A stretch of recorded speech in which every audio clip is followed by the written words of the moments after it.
And this is our magic carpet for the next month. For 30 days, we'll be sitting back in there, relaxing. At the moment, the only really relaxed thing is my throat.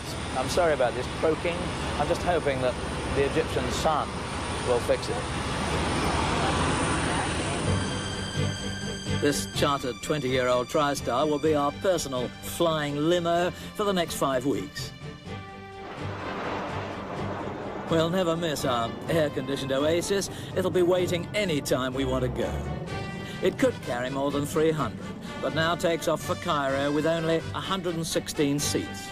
Though they're more business class than first, with little recline and no footrests, but there is a bar and lounge area for our parties, and on such a cushy trip, no shortage of cabin attendants. There's a crew member for every 5 passengers, which you don't always find on the shuttle. With those belly dancers 500 miles away next day, ours is the first wide-bodied jet ever to land at Abu Simbel. The runway's long enough, but the Egyptians are worried about our weight. And then, of course, their steps wouldn't reach. Well, we're trying to get the stair extension out of the aircraft, because the Abu Simbel airport does not have stairs tall enough to get us up to the top. So we're getting some stair extensions, and we're going to drive around and offload the passengers. About 5 more minutes. It's scorching outside, but inside, well disciplined already, we just shut up and drink our champagne. The plane is just going to fly us down the runway and off for 45 minutes to Luxor. Now, there is no doubt about it, to travel in a private jet is the most wonderful way to go. I don't know how you beat it. A waiting jet.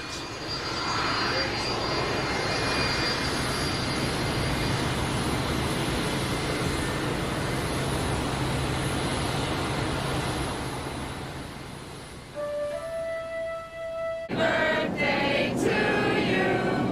Happy birthday, dear Jordan. Happy birthday to you.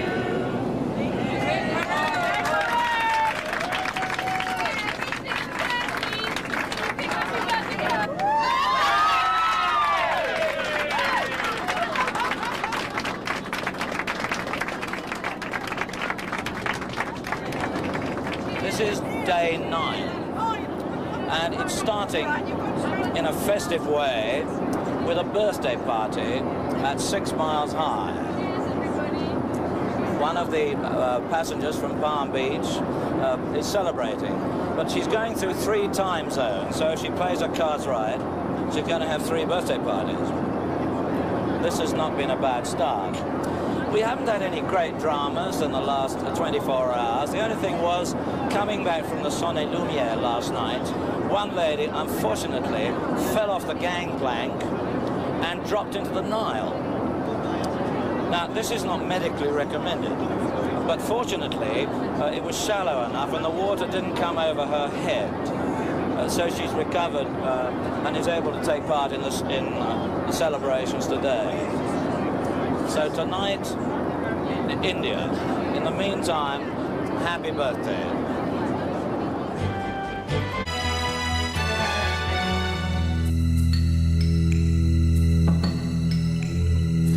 All aboard and we're on our way. Day 20, and our aerial limo awaits. It's going to take us the last 2.5 hours down to Sydney.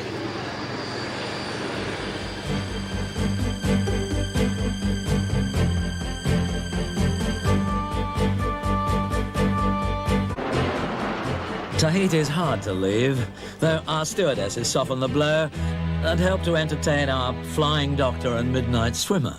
I was a little bit disappointed. I thought the water might be better. Will you learn my cameraman into all those sea urchins? Well, Gina, I was really very surprised.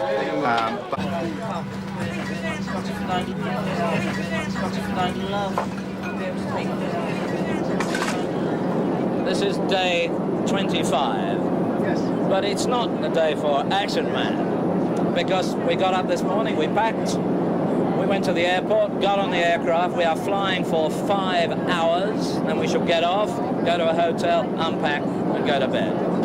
Put like that, day 25 sounds rather boring.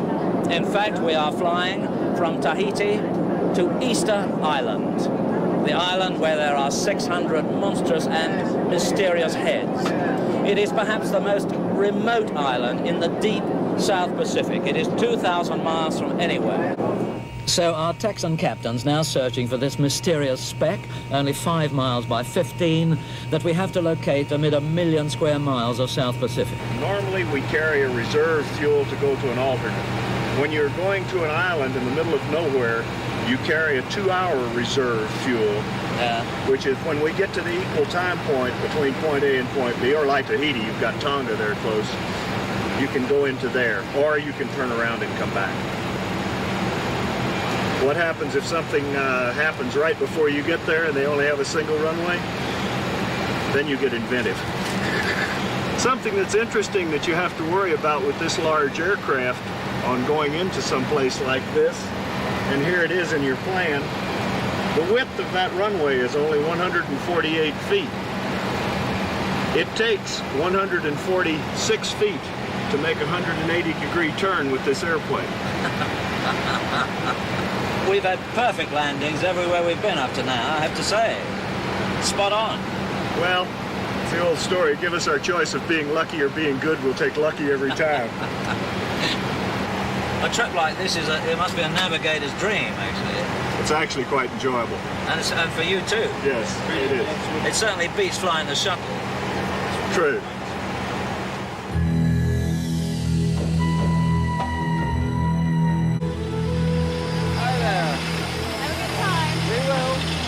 In the first place, they said it was going to be stiflingly hot here. The second thing I've got against them is that this is the most remote South Pacific island you can find. And there are 2 enormous American charter airliners here. Isn't that weird? You'd think there wasn't a plane here for weeks. Instead of which, American Transair has brought 300 French in this morning, just before us. And there, on the other side of the Andes, our first landfall, Iguazu, where 30 rivers thunder over a precipice. Then on to the voluptuous samba city of Rio, and if we make it, New York. So next week, another 13,000 miles of wonders. The urgencies of India, its easy laughter and casual death, are all in a day's...